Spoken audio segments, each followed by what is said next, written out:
waxaa jirtay shalaytoo inanka la yidhahdo maxamed wardi inaan ka joojiyey shaqada sababo shaqo iyo howlo xafiis awgeed oo ay ka maarmi weyday inaan shaqada ka joojiyey markaan dhinac walba ka eegay waxa dhacday markiiba inankaasi waraaqdii intuu qaaday ayuu social mediaha geeyey wuxuu ku isticmaalay mucaaradad magaranaysa cadaawad isu bedeshay qabyaalad reera kicin simbali qof shaqaalahoo madaxiisii ama mas-uuli ka sarreeyey uu shaqada ka joojiyey oo hadduu dembi yeeshana dembi lagu qaadi lahaa hadduu waayena de lagu waayena de lagu waayi lahaayo magaranaysa infact gartiisa marba la eegi lahaaba waxaa la gaarsiiyey heerkii u dambeeyey ee aan abad la gaarsiiyo magaranaysa infact qof shaqaalaha waxa noqotay wax runtii lala yaabo magaranaysa anagu wax tallaaba maanaan ka qaadin lamana yoyootimin dadka waxaa magaranaysa infact dee ka shaqaynayoon garanayno noocay yihiin infact oo dad yihiin runtii dad mucaaradada ka fahmay qalad oo u qaatay cadaawad iyo magaranaysa wax dadka lagu kala fogeeyo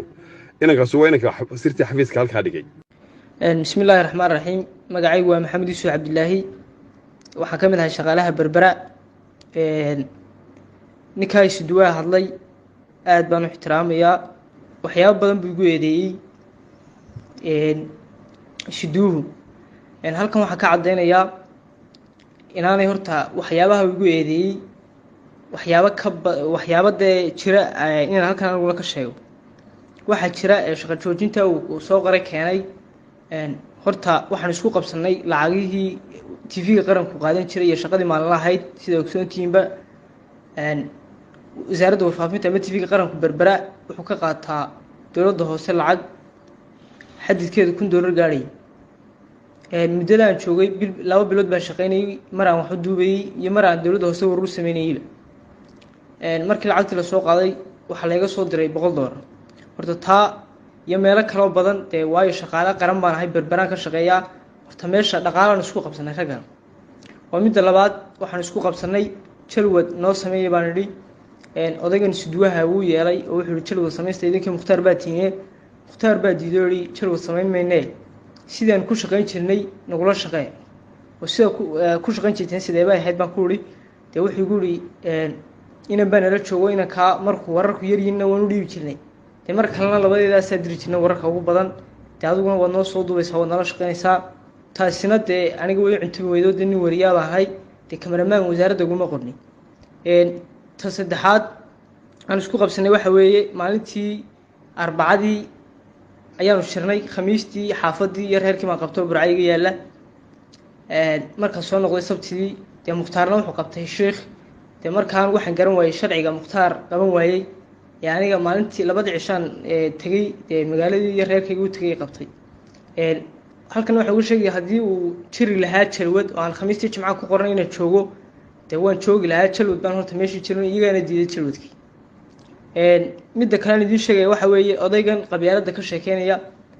isaga qabyaaladda dee iyo ka sheekeynayey oo dee anigaba qabyaalad igu eedeeyey markan shalay xafiiska ugu tegey wuxuu igu yihi ina yaro muse cabdallah baa tahay muse cabdallad ka dhammaan weyday shaqada qarankana mucaaradad iyo muse cabdalla toona uma baahnaa tv-ga qarankana adeer uma shaqayn karaysid anigu muwaadin ahaan cid kasta baan ahaado xuquuq baan leeyahay shaqada qarankana waa loo siman yahay sida dastuurka ku qayxan dee waxaan xaq u leeyahayna cid uga tegi maayo oo wallaahi ah cidday doonto ha gaadho waxaanan xaq u lahayna dooni maayo midda kale halkan ka soo jeedinaya waxa weeye dee isagu warqadan uu soo qorayna waa xaaraan waxaanay xaaraan ku tahay qofka shaqaalaha haddii uu khaldamo waa loo digaa 4 jeer baa loo digaa mar afkaa looga digaa dee wasaaraddeenu madaxa shaqaalahay leedahay dee isagu dacwad wuxuu qaban buu gaadhsiinayaa uu igu soo caddaynaya dembiyadu igu haysto dee markuu ugu caddaato guddidaan shaxmarinta dee waxay soo jeediyaan iyo sida lee xukumo waan qaadanaya laakiin warqad iyo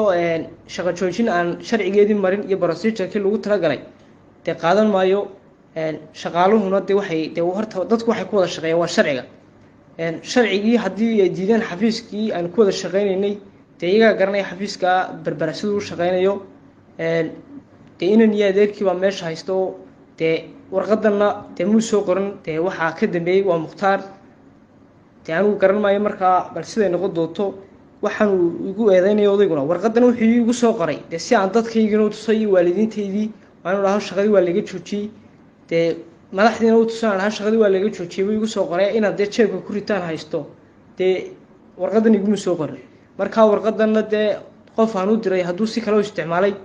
dee anigu aanan facebookaygii soo dhigin aanan cid u dirin aan oran soo dhig dee isagaa garanaya qabyaaladana dee qof walba dee waxaa ka dhex guuxaya dee hadalkiisa waad ka garanaysaa inugu filanba walaalayaal qabyaaladan uu sheegayena isagaa qabyaalad igu qabsaday oo reernimo igu haysta oo wasaaraddii doonayay inaanay cidila shaqeyn qaranku lahaa doonaya inuu ka dhigo meel family leeyahay dhammaanteedna waynu wada ogsoonaya shaqada qaranka cid kasta cidduu doono ahaado reerku doonaha ka soo jeedo intuu doona ha leekaado dumar ha ahaado nin ha ahaado shaqada qaranka waa loo siman yahay markaa dee qabyaaladda uu sheegayana isagaaba yidhiba qabyaaladda afkiisaaba ka hayaa oo maalinta yowmalqiyaamo waa la imanayaa dee ilaahay baana dee ogaa oo yihi inuu igu yihi dee reerkiin waa mucaaradkuna siraha qaranka ma hayn karaan waxaan u sheegayaa siduwaha anigu dhowr sanaan ka shaqeynaya wasaaradda warfaafinta dee hadday noqoto agaasimaha guud hadday noqoto wasiirka dee dhammaantoodba warbixinahayga iyo sida barnaamijyada u sameeyo iyo sidan wararka u sameeyo way hayaan dee qof lagu eedeeyey xitaa mayhi shaqagab 24 saacadood waxaan ahaa ninkii duubayey wararka dowladda hoose ee u raacayay maayirka iyo badha saabka bullaxaar iyo deegaanaday marayaan ee kasoo duubayey ee halkaasoo dhan marayey laakiin waxaad igu haysataa waxa weeye waar waxa yara meesha laga soo qaado ee aynu qaadano dee inoo qaybiya dee taana waynu ka wada hadlaynaa mas-uuliyiinteena aynu kala wada hadlaynaa dee wixii aan xaq u leeyahayna cid uga tegi maayo xaq aanaan lahayna dooni maayo arrintu ka weyn dee burcuu tegay 2 cisho maqnaa kana weyn wax kale markaa dee arrintu inay ogaataan idinkuna shaqaale ahaan haddii dee halkan laga soo eedeeyey dee annagu inaan istifaac halkan iska difaac xaq baan u leeyahay arrintu way ka weyn tahay barorgii orgiga way ka weyn tahay ma maqli jirteen arrintu way ka weyn tahay waajibaad shaqaad qaban weyday ee reernimada lagu haysta oo leeyahay dee reerkiinu dee waa mucaarad dee markaa dee hadday idinka tageen qaar hore oo waxaa ku tiraahdeen mucaarad baa tihiin oo idinka dideen anigu waxaan idiin sheegayaa dee idinka